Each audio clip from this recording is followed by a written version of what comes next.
Joe Kulas here once again for an K Tactical. This is a video review on the PTR-91. Now, this is more or less a high quality replica of the German HK-G3. More or less. There's a couple people that's like, oh, it's HK91, but pretty much the same thing. And the great thing about this gun, start off a couple things, is there's really a hard place to start. Obviously, it uses HK sights, which you have your rotating dial sight has an open, and then I want to say 4 closed ones, and then your circular front HK sight. To me, that's one of the biggest advantages. So iron sights, yeah, I mean, I've shot this gun a couple times as well, only not too many, and you can hit 300 yards with iron sights, and it's really no problem. To me, that's a huge plus. Sorry, I don't know why the camera's buzzing up there. But, definitely a huge plus. Now it is chambered in .308. It has 20 round mag. You can easily find 5 or 10 as well for state restrictions and or hunting. It uses a SEF style lower, obviously just safe and fire though, because it is not full auto. And then it uses the MP5 style rear butt pad, but instead of a 1, it uses a 2-slot hole, and then the buffer is as well included in that top part in the stock, with a recoil spring and whatnot.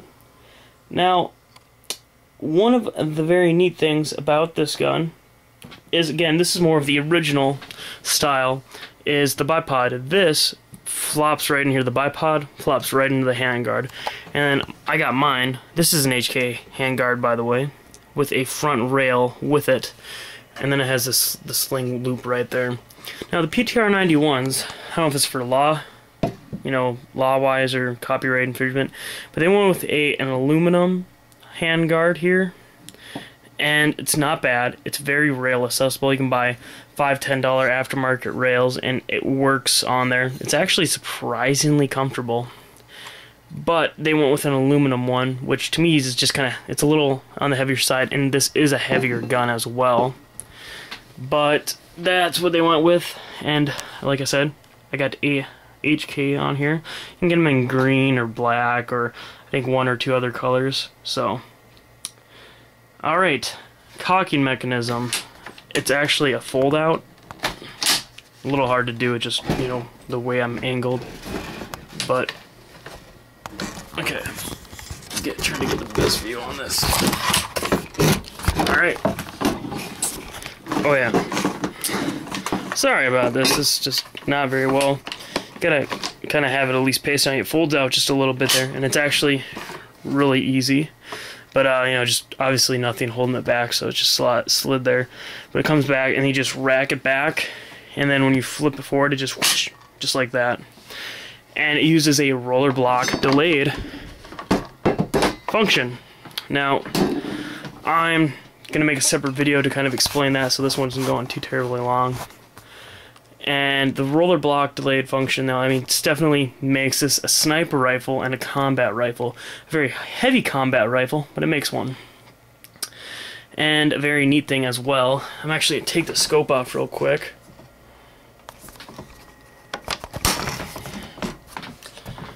It has these little grooves right here. These are CNC machined. So, this example, is this is actually a UTG HK replica scope mount. So you can pretty much just do this. Okay, and I'm trying to do this with one hand again. And then this little lever right here. Why is it getting fuzzy? I cannot tell. See it? Hear that click? It's rock solid, re-zeroed. Best darn thing there. So instead of spending hundreds upon hundreds of dollars on a quick detach mount for, maybe you're gonna get a Leopold for this, maybe not. You're spending so much more money, and that's the HK design.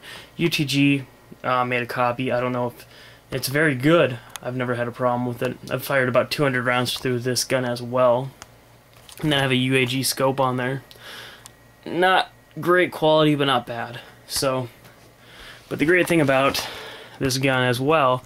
Again, standard handguard's awesome, but you get this HK bipod. This probably isn't going to work the best, so it's going to kind of out zoom it here. But when you're shooting this, whether you're at a bench, really kind of, you know, this is very flat and very slippery in comparison if you were to be on ground against some other object. But the gun, you'd be aiming for like this. That's what happens. So it makes it for a very quick, fast follow-up shot.